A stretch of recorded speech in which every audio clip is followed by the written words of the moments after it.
What's up, sunshine? Rise up. I'm Coy Wire coming to you from Baltimore, Maryland, where the iconic and arguably most historic football rivalry went down over the weekend. The Army-Navy game. Navy won by just 1 point. Now, it's been said that this is the only game where everyone playing is willing to sacrifice everything for everyone watching. I think it's time for a Did You Know? The Army-Navy game isn't just college football's most storied showdown. It's also one of the oldest. We're talking spanning 3 centuries old. The first game took place in West Point, New York, way back on November 29th, 1890.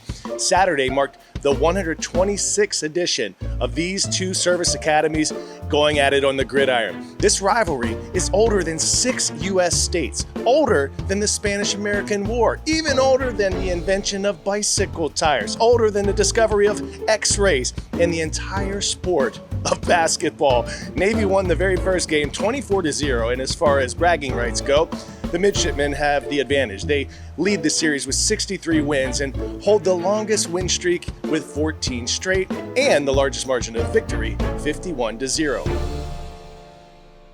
It is a deep rivalry, deep enough to divide households, but don't take my word for it. Listen to this pair of siblings I spoke with before the game. She's my sister 364 days out of the year. Yeah, we still have a little beef.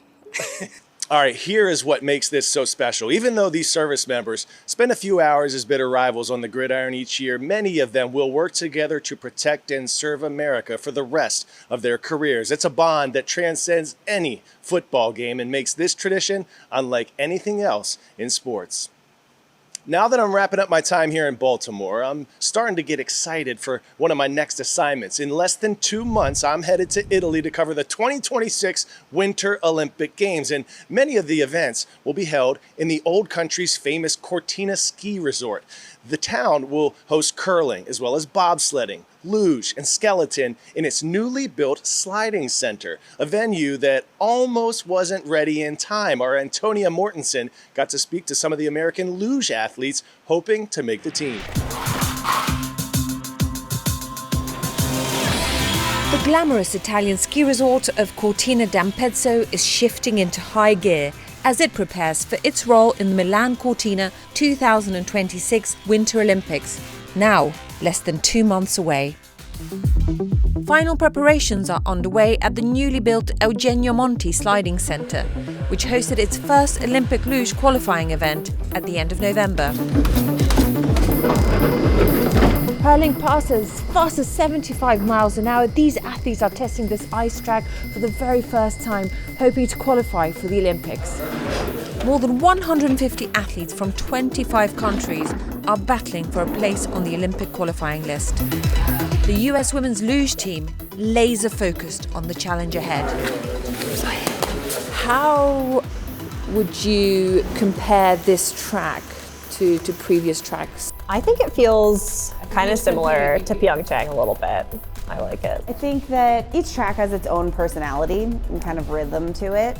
So it's hard for me to really say this one is like that one.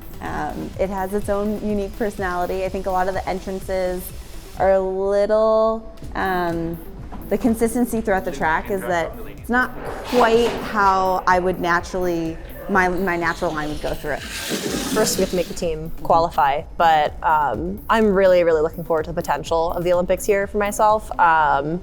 If I qualify, it'll be my 4th Olympic Games, and every experience I've had has been extremely different for a number of reasons. So the one thing I'm sure of is you can't know what to expect. Right now the focus is make the qualifications, figure out a good rhythm and race well leading up to the games, and then see what that brings. The newly rehomologated track measures 1,700 meters, features 16 curves, and is ready to host luge, bobsleigh and skeleton events for the Olympics. It's elite. It's up there at the top echelon. It's both the character and the setting and the support we get here. It's absolutely elite. It wasn't all cool runnings. The track hit headlines after delays sparked concerns, leading organisers to explore backup plans, including Lake Placid, New York, in the United States. Despite the setbacks, organisers insist everything is on schedule. sono indifferibili per le Olimpiadi, tutte le opere saranno concluse in tempo per le Olimpiadi. Qua siamo all'interno dello sliding center, la pista bob, skeleton e slittino, la pista iconica, se vuole, delle Olimpiadi, costruita a tempo di record con caratteristiche di eccezionalità. Abbiamo saputo costruire una pista nuova e non è facile, mi creda, rispettando i tempi, i costi e la qualità. The games will be spread across 8 different locations in northern Italy, promising a dynamic experience for athletes and fans. All right, if you saw our special episode on the science behind self-driving cars, you may remember Waymo. Well, the company has rolled out autonomous vehicle fleets in cities across the country, but in Austin, Texas, city officials are pressing the company over a serious safety issue that's putting students at risk. They say that on at least 19 different occasions, Waymo's driverless vehicles illegally passed school buses that were stopped while dropping off or picking up riders. The incidents were recorded by the bus's built-in cameras and even led local police to ask Waymo to stop operating the vehicles while buses are bringing kids to and from school. Listen. They did not agree with our risk assessment and respectfully declined to stop operating. Waymo claims they have fixed the software issue causing the problem, but police say they've seen at least 7 more violations since the alleged fix and have sent the videos to the National Highway and Transportation Safety Administration. It's just the latest example of some of the real-world implications of the rollout of driverless vehicles and what they can have on our everyday lives. Pop quiz hot shot on a firefighter's helmet. What color is traditionally used to indicate who is the fire chief or officer? Yellow, black, white, or red?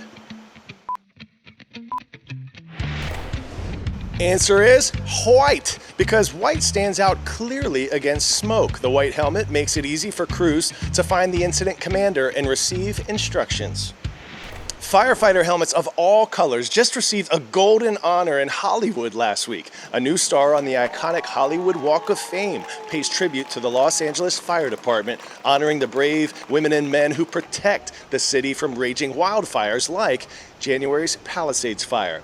And the touching tribute started in an unlikely place, a letter from a teen on the other side of the country. 14-year-old Eniola Taiwo from Connecticut loves Hollywood and sent a letter to the city's Chamber of Commerce suggesting the move. I guess when I thought California, I thought actors and the Walk of Fame. So that's what immediately motivated me, and I put 2 and 2 together, and I was like, why not represent the real heroes? She was shocked when they not only responded, but made her the guest of honor. She rode in on a fire truck, helped unveil the star, and was even made an honorary junior chief of the department. Now that's what I would call starstruck. It's a great reminder that even the smallest things, like a handwritten letter, can have a huge impact on our lives and others.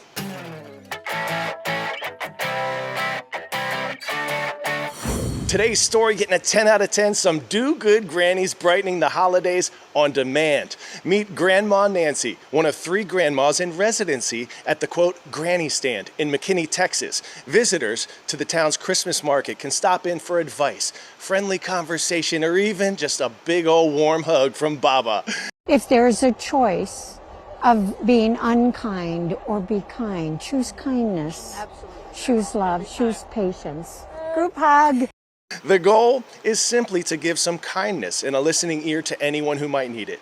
Grandmother Nancy has 4 grandkids herself and says her daughter nominated her for the gig. The idea actually started in New York, but some exceedingly nice nonies could be headed to your town soon. Stands have already popped up in several other cities and are planned for Boston, Berlin, Paris, and London. Grandmas are non-judgmental. We're loving people as a rule. And it's just nice sometimes to be able to talk to someone that it's basically a total stranger, but yet you can feel a connection with. All right, superstars, time for some shout outs now. This one goes to Miss Folks at Knox Preparatory School in Knoxville, Tennessee. Coach D and I say, what's up, from right here in Baltimore.